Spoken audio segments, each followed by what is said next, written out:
जनाब असदुद्दीन ओवैसी जी। Thank you, sir. I stand to oppose the President address motion. Sir, I start by putting to this House how this foreign policy for our country has been compromised from what its traditional position has been. Sir, take the case of Palestine. 61,709 Palestinians have been killed. 1,11,588 have been injured. India is a signatory to, India is a part to Genocide Convention, and the Genocide Convention says that anyone who's party to the Genocide Convention must contribute to ensure it prohibits from contributing to genocide and also requires to take steps to prevent it. Sir, not a single hospital is there in Gaza. This country, this great nation of mine, had constructed 2 floors of a library in a university. Those universities and that library has been finished. You have 1.2 million people being made homeless. Deliberate starvation has happened. And people have no drinking water. And what do we see now? We have heard the Prime Minister saying, "I'll stop the war in Ukraine." Where is my Prime Minister? Where is this government? Why are they keeping quiet on this genocide which is being perpetrated on the Palestinians? What has been the traditional stance of our country from Mahatma Gandhi up to all the Prime Ministers? Why can't we oppose the genocide? We are party to the Genocide Convention. I am warning this government that when the genocide history of Gaza will be written, this Prime Minister will also be in the list of accomplices. I demand from the government that let our country take the responsibility of constructing the health sector in Gaza. Invite more Palestinians to India on scholarship. Let them rebuild that Gaza. We cannot be part. How can we allow arms to be exported to Israel? An Indian ship was stopped in Spain. We are signatory to this Genocide Convention. How will history remember us? With what face can we face the world? Sir, second point. India's moral voice is dead in Palestine, sir. It is completely dead in Palestine, sir. Sir, come to China. The army chief in the interview to an English newspaper said rules out any troop cut along LAC. He says no troop normalization can happen. Why are we back to business as usual? Mansarovar Yatra will start, direct flights will start, visas will be issued, Chinese investment will be welcomed with open arms. Can we patrol those 25 patrolling points which we lost? Can we go and patrol in the buffer zones of Galwan, Pongsong Su, Gogra, Hot Spring and Kailash Range? No. With what we have lost 2,000 square kilometers of land. And it is back to business with China. I strongly condemn this step which this government is taking in the fear of China. Come to USSR. Pew Research study had said that 7.25 lakh unauthorized immigrant Indians are in USA and 18,000 are in final list for removal. Are we going to accept all this 7.25 lakh? Are we going to accept this 18,000 who are in final list removal? How many aircrafts do you require? 300 aircrafts. Can this government has imagined what the loss of remittance? What will be their employment over here? They have no policy. In Bangladesh, for one person, we are destroying a relationship with Bangladesh. When will my Prime Minister meet his counterpart in Bangladesh? I fear, sir, that we will be out of the game. When I say the term game, the government understands that.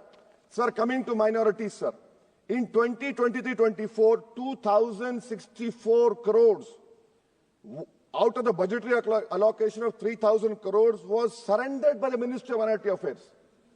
I have been consistently demanding from last 10, 11 years that the pre-matric, post-matric merit cup mean should be made demand-driven, and only 2,000 crores is required. Because of it not making demand-driven, you have thousands of Muslim students who are out of education.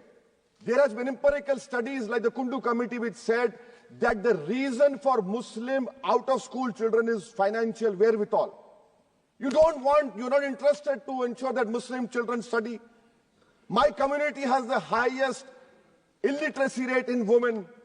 I have only 3 graduates out of 100. You're after Jamia Millia, you're after AMU. And madrasa you have cut down, yes, you don't read. You have cut down the money on madrasa also. I mean, if you read, you'll know. So why can't you do it, sir? And that is why I say, sir, this PMVJK scheme, come to Mustafabad and Okhla and see. You have Mount Everest of garbage which is being dumped right inside a Muslim area. Why? Because it's a Muslim area. And then you have this person who was given birth politically through surrogacy by an institute which has an allegiance to a person who wrote "We Are a Nation Undefined" and bunch of thoughts. That person day in, day out lies. He lies. His whole start point and end is lies only. But what I'm hearing from the ground, which I've seen, a pure organic Muslim leadership will emerge on Wednesday, sir. Sir, I am cautioning and warning this government. I am cautioning and warning this government. If you bring and make a waqf law in the present form, which will be violation of Article 25, 26 and 14, it will lead to social instability in this country. It has been rejected by the entire Muslim community. No waqf property will be left. Nothing will be left, I say. You want to make India Viksit Bharat? We want Viksit Bharat. You want this country to take back into 80s and early 90s? It will be your responsibility. Because as a proud Indian Muslim, I will not lose an inch of my masjid. Forget about a masjid. I will not lose an inch of my dargah. I will not allow that. We will no more say and come and give a diplomatic talk over here. This is the house which I have to stand up and say honestly that my community, who are proud Indians, it is my property, not given by anyone. You cannot snatch it away from me. Waqf is a form of a worship for me. Sir, unemployment. Youth unemployment has increased to 45%. I'll give you examples, sir. Mumbai airport, for 1,800 jobs, 15,000 graduates turned up, sir. 15,000 graduates. I must congratulate the Prime Minister. Sir, in Bihar and UP, you see train stations overflow with aspirants every time there's an exam for government. In public sector, oil and gas sector, so 15,700 jobs lost, even though their revenue doubled. Central PSUs eliminated 2.7 lakh jobs over past decade. MSMEs, sir, in April, August 2024, on 11,500 MSMEs would have been shut down. Manufacturing employment fell from 12.6 in 11-12 to 11.4 in 22-23. Sir, in conclusion, what is the government showing us? And I really feel pity for the allies of NDA. Despite their 240, they are irrelevant now.